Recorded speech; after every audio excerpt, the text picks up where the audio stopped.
All righty, happy Wednesday, folks. May the 3rd, Romans 8:28. We know that all things work together for the good of those who love God, who are called according to his purpose. All things. That's everything that is and everything that happens for good. All things. God works all things together for good. You see, reassurance. You see, question. We look at things that happen in our lives and we need a reassurance. We kind of, sometimes when things seem bad, we question those things. How can this be good? How can this be made to be good? See, difficult times make it difficult for us to see the good.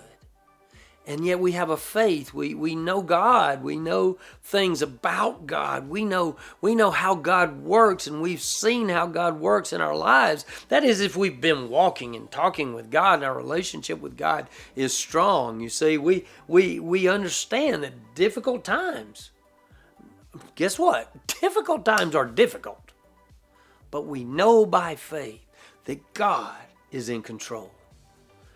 We know that everything that goes on, God's involved in it.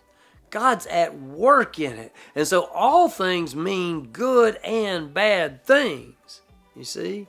The next verse after this one, after verse 28, that verse tells us that the good is in the transformation, that God is at work transforming us into the likeness of Jesus, into the image of his Son. And so the good and the bad things are working together to create a good thing for God's kingdom's sake. See, good and bad things have a transformational effect in our lives. They grow us, they build us, they make us more like Jesus. You see, God is the one who is at work.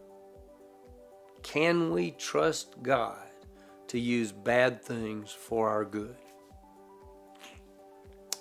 Do we trust God to use bad things for our good? Certainly we trust him to use good things. But you see, he will use all things in our lives. He works. God works. That's the topic for tomorrow's video. Romans 8:28. We know that all things work together for the good of those who love God, who are called according to his purpose. See you next time.